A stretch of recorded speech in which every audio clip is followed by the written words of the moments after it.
নিশ্চয়ই আপনারা শুনেছেন সুলতান হিন্দ গরিবে নওয়াজ খাজা মঈনুদ্দিন আজমিরি, জিনার দরবারে আমরা লক্ষ লক্ষ মুসলিম হিন্দু সবাই যাই। আর গত 14 বছর ধরে আমার দেশের প্রধানমন্ত্রী তিনিও চাদর পাঠাচ্ছে। আরে কত বড় আপনি নিমক হারাম! আপনি নিজে চাদর পাঠিয়ে সেই বাজারটাকে আজকে ভাঙার চক্রান্ত করছে। আমি যুব সমাজকে জানতে চাই, শুনে রেখে দাও, গরিবে নওয়াজ তিনি, যিনি তিনার ইশারায় ঘোড়া বসেছিল, সেই ঘোড়াকে তোলার এমন করে সেই সময় ক্ষমতাশালীদের ক্ষমতা হয়নি। আজকে গরিবে নওয়াজের মাজারকে যারা তুলতে বলছে, প্রয়োজন হলে আমরাও এখান থেকে হুজুরের রওজাতে যেতে রাজি আছি না নাই? সত্যি করে বলো, রাজি আছি না নাই? উঠে দাঁড়ান, কারা যেতে পারবেন? উঠে দাঁড়ান, উঠে দাঁড়ান, কারা যেতে পারবেন? দিল থেকে বলছেন যেতে পারবেন, যেতে পারবেন। এ লড়াই কিন্তু শেষ থেকে ছাড়তে হবে, কেন বারবার হয়েছে কাউকে খেতে দিলে সে ও শুতে চাইছে। অতএব এই জায়গা শেষ আমাদেরকে করে ছাড়তে হবে। তাই আপনারা এই জায়গা থেকে পিছপা হওয়ার ব্যাপার নেই। আগামী দিন বিভিন্ন জায়গায় করে করে কলিকাতার রাজপথ আমরা নামবো। কলিকাতায় করার পর পুরো দেশ জুড়ে বিভিন্ন জায়গায় আন্দোলন চলছে। সবাই আমরা একসাথে হয়ে অন্য রাজ্যের মানুষদের এক হয়ে আমরা যাব দিল্লিতে। রাজি আছেন না নয়? দিল্লিতে শুধু চিল্লাতে যাব না, দিল্লিতে শুধু চিল্লাতে যাব না। যারা সংবিধান ও দেশকে মিটাচ্ছে তাদেরকে নামাতে আমরা যাব। রাজি আছে?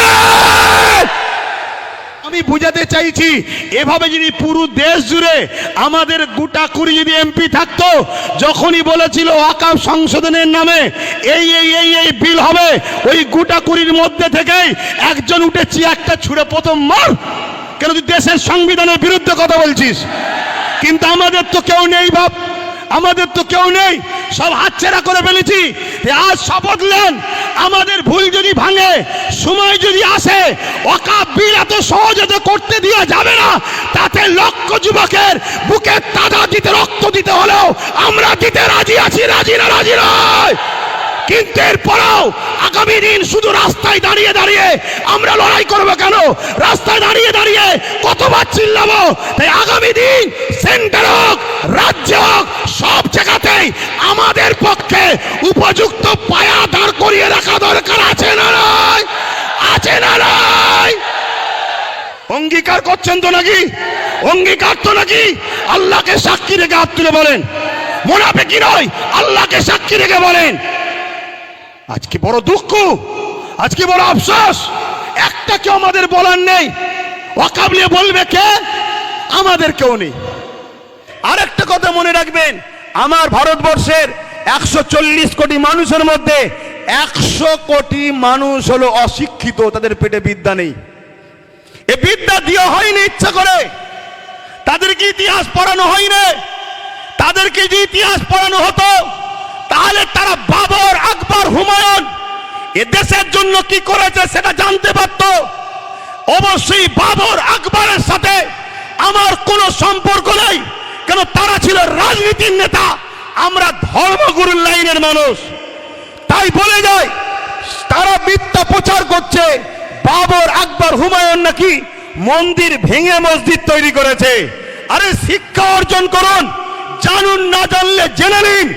যেখানে অন্য কারো সাধারণ জায়গা থাকবে, মন্দির তো অনেক দূরের কথা, সাধারণের একটা জায়গা আছে, ওই জায়গাকে কেউ যদি জোর করে মসজিদ করে, ওইখানে নামাজ হবে না। কেন? জোর করে ধর্ম হয় না, জোর করে গুন্ডাগিরি হয়। ধর্ম আর গুন্ডাগিরি দুজনে একে অপরে কখনো এক হয়।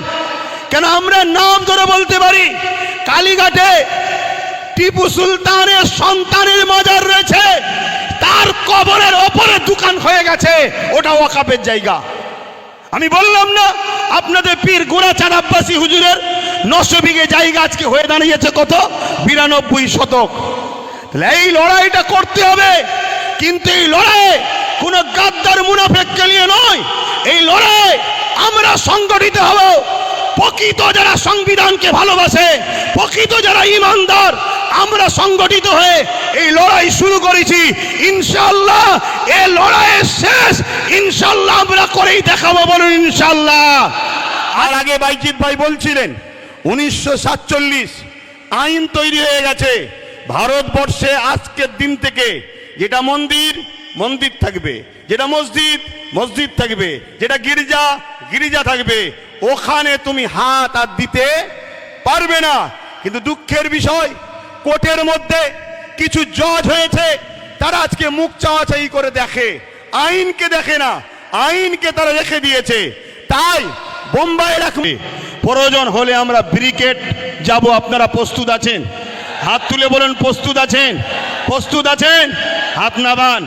ওই কে কে আসবে প্রশ্ন করবেন না, কে কে আসবে প্রশ্ন করবেন না। আমি একা থাকবো, সঙ্গে আওলাদে আল্লামা থাকলে অসুবিধা আছে আপনাদের? হাত তুলে বলেন অসুবিধা আছে? কেন? আমরা জানি ইতিহাসের পথে সাক্ষী দিচ্ছে, যতবার আমরা লড়াই করেছি, সংগ্রাম করেছি, সংখ্যা বেশি হলে আমরা জিতিনি, আমরা সংখ্যা কমে জিতেছি। সংখ্যা বেশি হবে আর তার মধ্যে যদি মুনাফেক ঢুকে যায়, তাহলে আমাদের হার কিন্তু অনিবার্য, হারতেই হবে। কেন? মুনাফেক তোমার ঘরের ঘাঁটি টাটি প্ল্যান সব জানিয়ে দেবে। কেন? আমরা তো দেখছি ঠিক এমনই জিনিস হচ্ছে। সেই প্রবাদ বাক্য আছে না, পাড়ায় চোর পড়েছে, সবাই বেরিয়ে পড়েছে, চোর ধরো চোর ধরো চোর ধরো।